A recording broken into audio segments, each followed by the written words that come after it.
हजारों की संख्या में लोग मारे गए और इस घटना को हम लोग नमस्कार, एक बार फिर से स्वागत है आपका हमारे study channel study with math fact में। तो आज मैं आपको सिखाने वाला हूँ या एक कहानी के तौर पर कह सकते हैं, तो इसको बताने वाला हूँ जैसे कि कैसे 1905 की खूनी क्रांति हुई और क्यों इसको खूनी रविवार के नाम से भी जाना जाता है। इसको एकदम ध्यान से डीपली में हम लोग पढ़ते चलेंगे।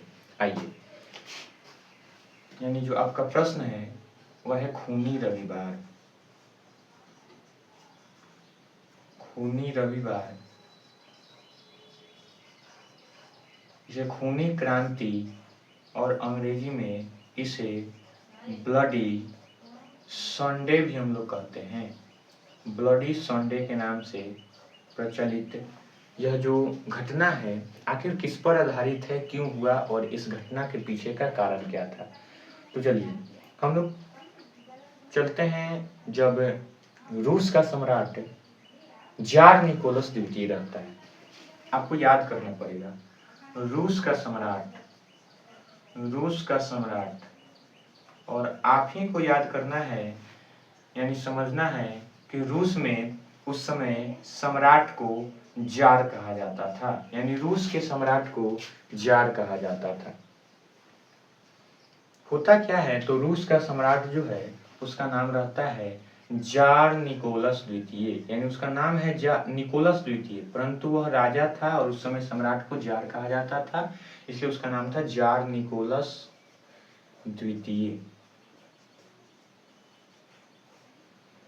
निकोलस द्वितीय की जो पत्नी थी उसका नाम था जरीना। निकोलस द्वितीय जो था यह उच्च वर्ग के लोगों को, उस समय फ्रांस में बहुत वर्ग थे, जैसे कुलीन वर्ग, पादरी वर्ग, श्रमिक वर्ग, पूंजीपति वर्ग। तो जार निकोलस द्वितीय जो था जनता का चिंता कम करता था, परंतु वह अपना और उच्च वर्ग के लोगों का चिंता ज्यादा करता था और पादरियों और कुलीनों को विशेष अधिकार दिया हुआ था। होता है 1905 में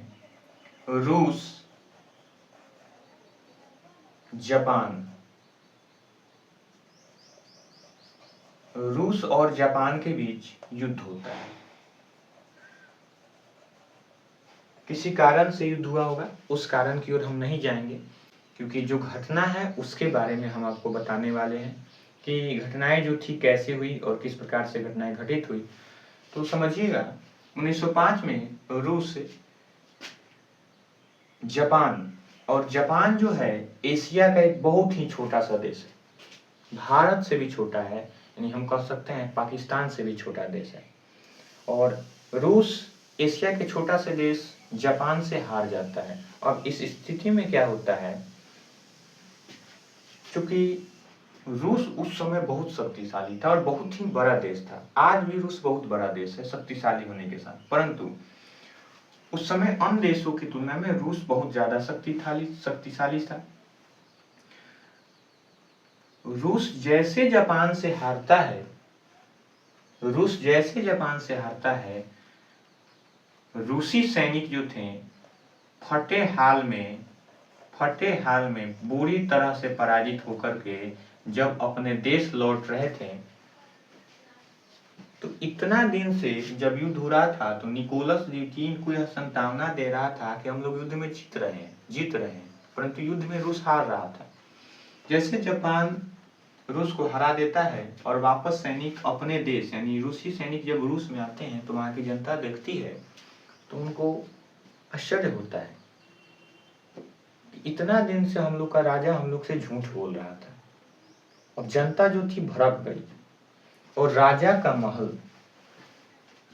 महल स्थित था, एक जगह है रूस में, उसका नाम है सेंट पीटर्सबर्ग स्थित राजा के महल की ओर लोग भारी संख्या में इकट्ठा होने लगते हैं। इसका कारण था कि रुसारा था, जनता बौखलाई हुई थी और वहां की जनता जो थी वह अब राजा के खिलाफ विद्रोह करने के लिए बेचैन थी।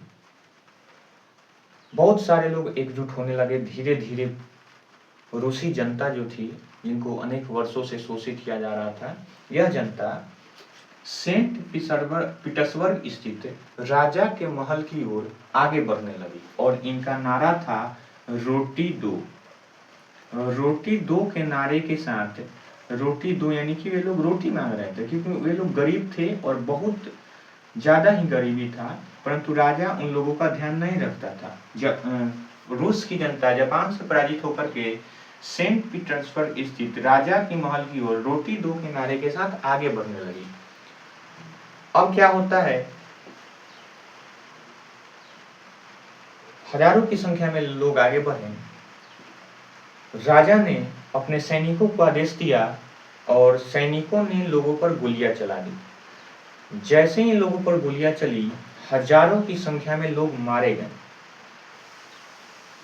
फलस्वरूप हजारों की संख्या में लोग मारे गए और इस घटना को हम लोग खूनी रविवार के नाम से जानते हैं,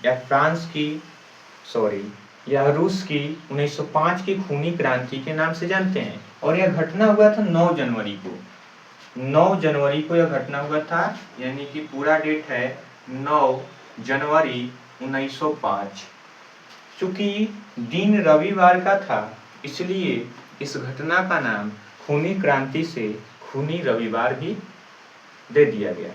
और इस प्रकार से इतिहास में एक शर्मनाक घटनाएं हुई और इस घटना को हम खूनी रविवार के नाम से जानते हैं।